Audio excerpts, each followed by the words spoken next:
Précédemment, dans Macaron Cassis Violette. Ce n'est pas seulement au château Neuf que nous égayons nos soirées. Ma botte secrète, on va inviter un facho.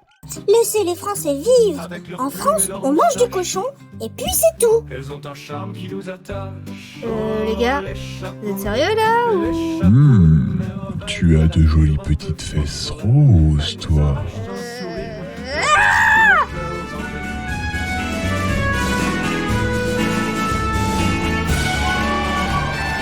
L'Enlisée, c'est relancé, c'est relancé, c'est relancé, c'est relancé, c'est relancé, c'est relancé, c'est relancé,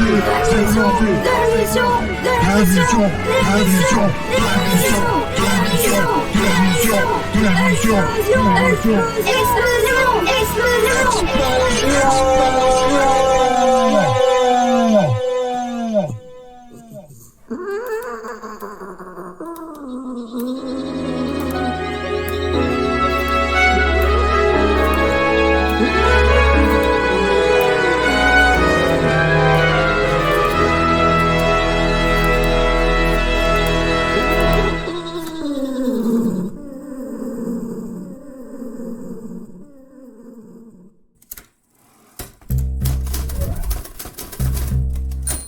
Mesdemoiselles, mesdames et messieurs, bienvenue dans cette édition du Barbarie du soir.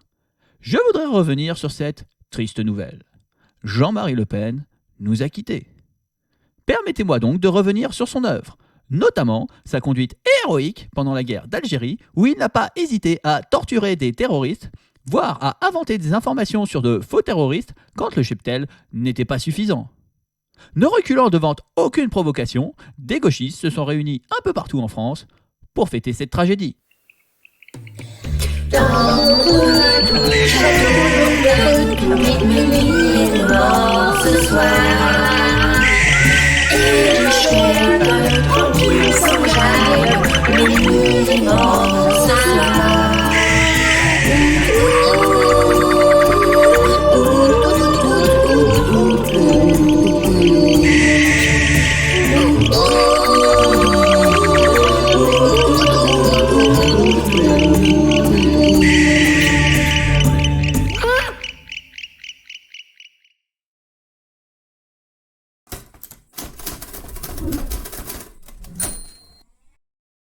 Pour parler de cette triste disparition, je reçois Monsieur Zigarou.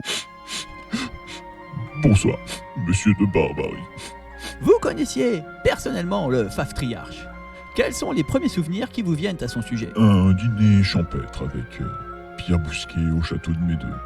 Nous avions évoqué le temps béni des colonies. Les Wok ont tout gâché. Justement, comment réagissez-vous à ces apéritifs spontanés destinés à fêter le décès ? Ces gens ne reculent devant aucune ignominie. L'heure est au recueillement. On peut ne pas être d'accord avec les idées du menhir, mais on ne peut pas lui retirer qu'il a été un grand homme politique.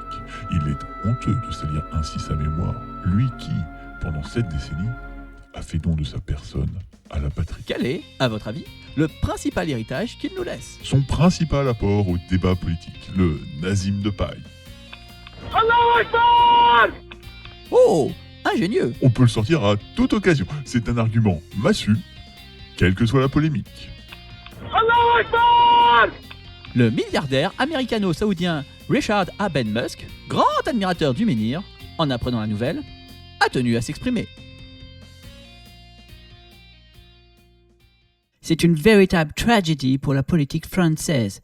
C'est un bien grand malheur que les Français ne l'ont pas élu président. Lui seul pouvait sauver la France de la décadence. Ma chère Sabine veut d'ailleurs ajouter un mot. Je souhaite bon courage aux Français. Le monde manque de leaders politiques de cet acabit. Tenez, voyez l'Amérique de Biden. Il y a peu, un attentat islamiste. Fort heureusement, ce cauchemar prendra bientôt fin. Allahu Akbar!